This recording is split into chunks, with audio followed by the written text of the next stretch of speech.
Nous attaquons l'État en justice pour son inaction contre les PFAS. Pendant des décennies, les entreprises utilisatrices et productrices de PFAS ont pu émettre des tonnes de polluants éternels sur nos territoires. Aucune réglementation ne les empêchait de polluer. Résultat, nos corps, nos territoires et les êtres vivants sont tous contaminés.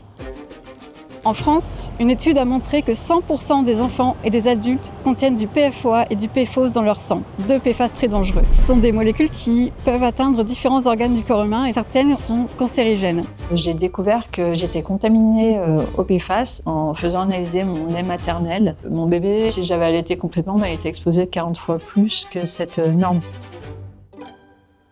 Depuis le 10 juillet 2025, nous avons un arrêté préfectoral. Nous ne pouvons plus consommer l'eau de notre captage en tant qu'eau de boisson à cause de la pollution des polluants éternels. Il faut le dire, le crier haut et fort, l'eau chez nous, c'est du poison. En 2024, j'ai découvert que j'étais contaminé par les PFAS, les polluants éternels. On voulait participer avec plusieurs types de personnes pour savoir si on pouvait avoir des PFAS dans le corps. Il y avait une dizaine de personnes sur la région centre et sur cet échantillonnage, j'étais la personne la plus contaminée. On retrouve des polluants éternels sur nos tenues, on en a retrouvé sur les mousses d'incendie et on en retrouve aussi dans les fumées d'incendie.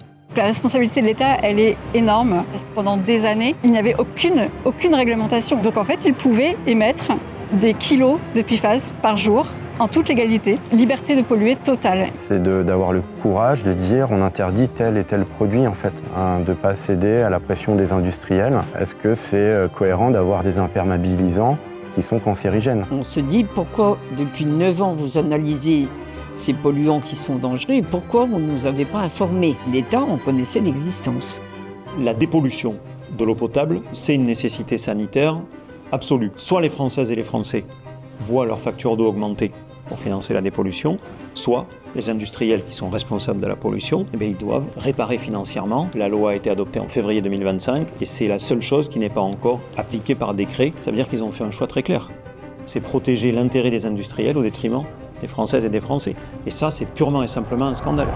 Je suis Antoine Clerc, avocat au barreau de Lyon, et je représente les associations Notre Affaire à tous, Génération Future, Bloom, ainsi que plusieurs victimes de cette pollution qui attaquent l'État en justice. L'objectif de cette action est de rappeler l'État à son rôle de régulateur des activités économiques et de garant de la santé environnementale. Le coût de la dépollution des PFAS en France est évalué à plusieurs milliards d'euros et ne cesse d'augmenter. L'État doit donc agir pour protéger la santé et l'environnement, en mettant fin aux émissions de PFAS et en appliquant le principe pollueur-payeur pour financer leur dépollution. Rendez-vous sur Shake ton politique. Vous pourrez interpeller le gouvernement en quelques clics pour relayer nos demandes, faire cesser les rejets de PFAS et mettre en place les dispositifs pollueurs-payeurs.